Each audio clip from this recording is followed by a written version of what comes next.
Hi everyone, welcome to Tactical Manager TV. Today we have another special guest in the channel, USMNT goalkeeper, Benfica goalkeeper, CJ dos Santos. Thank you very much for taking the time to be here. Welcome to the channel. Thank you for having me. It's a pleasure. All right, we have a couple questions to go through with him. You guys will get to know him a little better since you pretty much played only internationally so far. You haven't really played in the US for our viewers to see you. So let's go through the first question of all of them. Talk a little bit about your style of play as a goalkeeper. Are you more of a classic goalkeeper, more stay in your lane, stay in the box? Do you play with your feet? You play as a sweeper keeper? How would you describe your style of play as a goalkeeper? I've tried to model my game for a bit of everything, a little bit of everything. I've tried to model my game after a little bit of the Benfica style, a little bit of the Philadelphia Union style, a bit of the style from the goalkeepers throughout the world, looking at videos and whatnot, and trying to combine that with my own natural ability. So it's kind of just a bit of everything. I like to think of myself as a good shot stopper. First and foremost, the objective for goalkeeper is to make saves and distribution. Ever since I was a kid, I always loved playing on the field, playing with my friends with the ball at my feet. So I've kind of had to train that aspect throughout my whole young career. And now that I'm at Benfica, Ederson has, and Neuer, especially Ederson at Benfica, has kind of evolved the position to have that kind of shot stopper slash distribution slash sweeper keeper defending the space behind the defensive line. So I've learned a lot about that tactical awareness, being attentive and being able to control that space, and whether it's long balls or a through ball on the floor, I'm always ready to attack the ball and kind of preemptively prevent shots on target. The philosophy for some of these coaches out here, if you can prevent a shot from inside the box by attacking the ball outside the box, that just makes our job that much easier.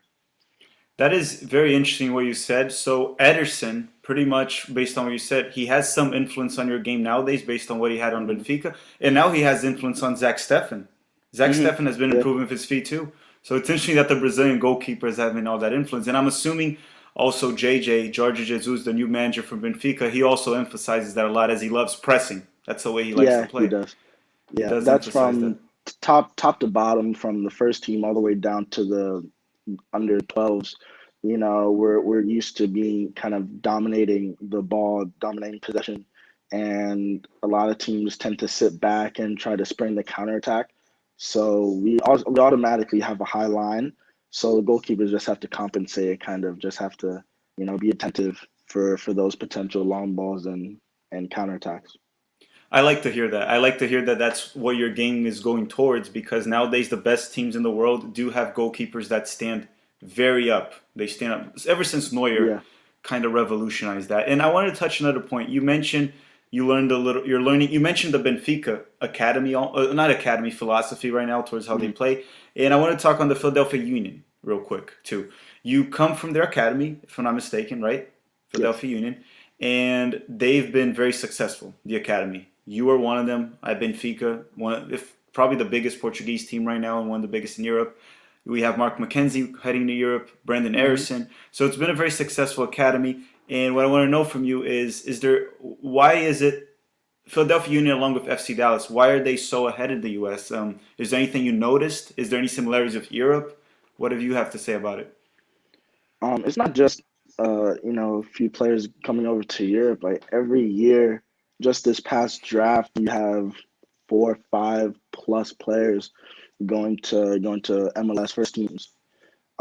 It's that they have their success in college, they have their success in the USL League, they have their success on the MLS. More and more players are taking that jump from the academy level to the first team, whether that be Europe or within MLS or USL. Um, and Philadelphia Union has always been considered one of the better academies from their YC Academy school that they have the school within. I went to YC Academy for a couple years, my freshman and sophomore year. And you're in it every day. You're involved with the team. You're involved with all the players, the coaches. You train in the morning and then again in the afternoon. Um, and with the direction of Tommy Wilson, who's been directing the academy really well, really well ever since the start of the academy. back in the early 2010s. Just every year, just evolving the philosophy with coaching staff, with the expectations, the standards have always been high. I really appreciate the people over there because they've really instilled that mentality of having a professional mindset, professional players, having that high standard for yourself and for the quality that you have in training on and off the pitch. Off the pitch is just as important. And they always emphasize that, whether that be, getting a sleep, doing your assignments, they were always on top of that. And they're doing a really good job. To this day, they're still really doing a really, really good job over there. I agree. It's to me, it's the two best academies in the U.S. right now are Philadelphia Union, FC Dallas, and the results show that too. And just a quick question before we move on to the other one. I think did you play with Brendan Harrison and McKenzie there? You're a little younger, right? You're younger. I'm a 2000, so I was with the generation with Brendan, and I also played with Mark McKenzie as well. Because me and Brendan actually played a year up with the 99 age group with a Hmm. few other 2000s. So we kind of just grew together. And I actually played against Brendan a few times because he played in like the same division in like New Jersey, and I played in Pennsylvania. So we kind of crossed paths before the union. But I played with those two.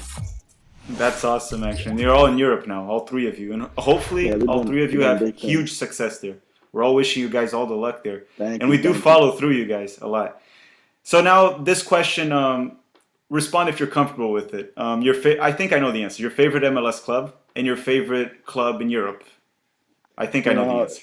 this kind of sounds biased just because I've been at the clubs, but I'm a Philly boy. I was born and raised in Philly, and I owe a lot to the Philadelphia Union. So I'm gonna say that's my club. That's always been my club. Going to their games ever since like 10, 11, 12 years old. And my whole family is Portuguese, and like 99% of my family are all Benfiquistas, are all Benfica fans. So that's always been in our blood on both sides. Sounds a Okay, so little you're biased, but it's true. yeah, or it's not even biased. It's just one of the reasons why you play for these two teams and why you Yeah. chose. And it even goes to one of the questions I was going to go in this video is why Benfica? Why did you end up in Benfica specifically? Does it have any to do with your Portuguese ties? Did you look for it, or is just the offer showed up, the opportunity showed up? Honestly, it could have been anywhere. It could have been Hmm. anywhere in Europe. It just happened to be Benfica, and the opportunity presented itself, and I took advantage of the opportunity, and the rest is history. But it could have been anywhere. It could have been Manchester United. Could have been Tondela here in Portugal. Could have been in second division in Italy. It could have been anywhere. It just happened to be, thankfully, with the right people behind me, it was Benfica. And it's a good development team too. So even for yourself and for USMNT Of fans, course. it's a good thing to see. And now let's go to another question here. Any goalkeeper or field player that you look up to, that you're a fan of. It can be a retired player, it can be a current player, any other player that you looked up to as a kid or even now. In terms of work ethic and just overall quality, I would say CR7, Cristiano. He Hmm. has to be up there because he's one of the players that made me fall in love with football back in the 2000s when he was on Manchester United. I wanted to get the haircut like him. I was number 7 on my team like him. And just like seeing his progression from being a young academy kid in Portugal going to the highest level possible through hard work and his dedication to the game and the motivation and the dedication to his craft and just taking care of himself in terms of the footballer itself or just an athlete in general. It's him. And for goalkeepers, I would have to say Courtois. I always looked up to Courtois since his seasons at Atletico Madrid back in the early 2010s. He was one of the first goalkeepers that I actually analyzed and studied over YouTube. Um, Jano Block is one of my favorite goalkeepers, if not my favorite goalkeepers in the world right now. And just taking a bit of information from every goalkeeper in the world, just taking a little bit of each part of their game, whether it be their positioning, their technique on diving, or just how they carry themselves, through passion and through communication. Just taking a little bit from everything.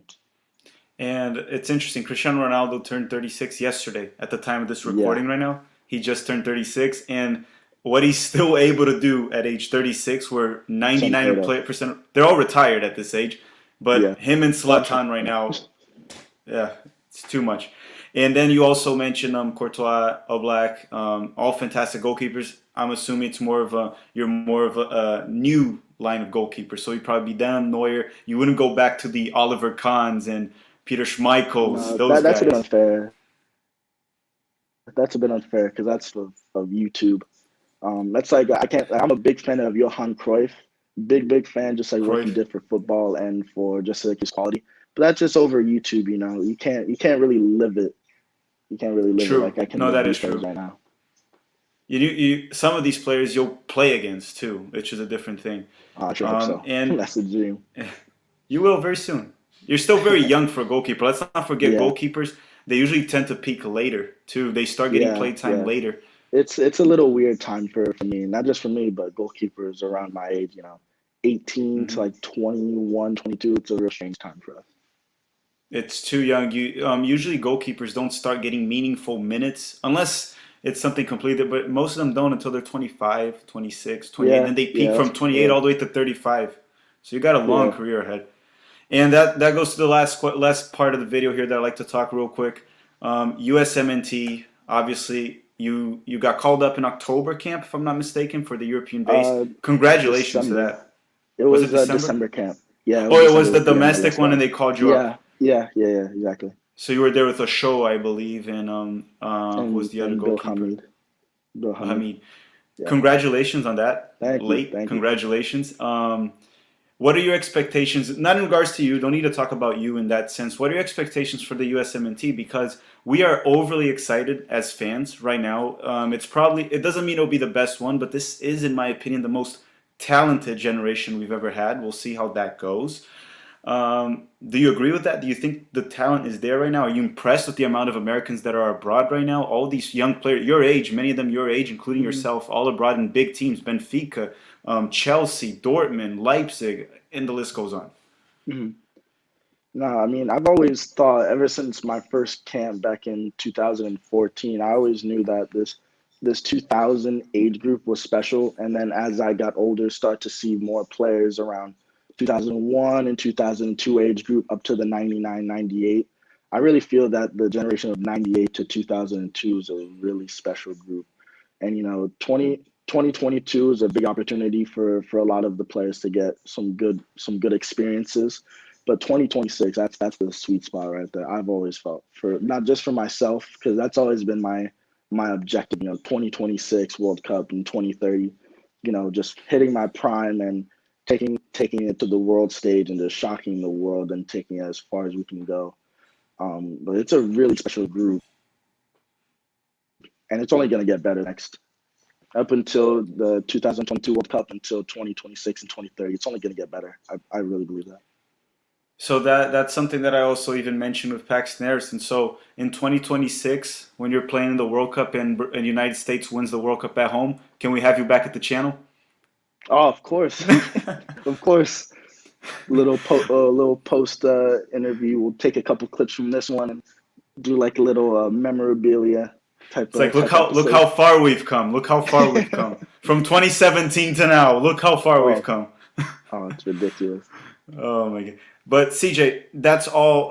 Those are the questions I had. Hopefully, all the viewers here right now, you guys know CJ dos Santos a little better before he actually starts playing even more, and you guys will get to know him naturally. But right now, you guys will get to know him a little better. CJ, thank you very much for taking the time. It was a great talk. Thank Thank you very you. much. Thank you for having me. It was a pleasure. Hopefully, you can get me on the channel a couple more times later on. Most certainly, we'll keep in touch. Let me just get All here. right, cool. Thank you very much, guys.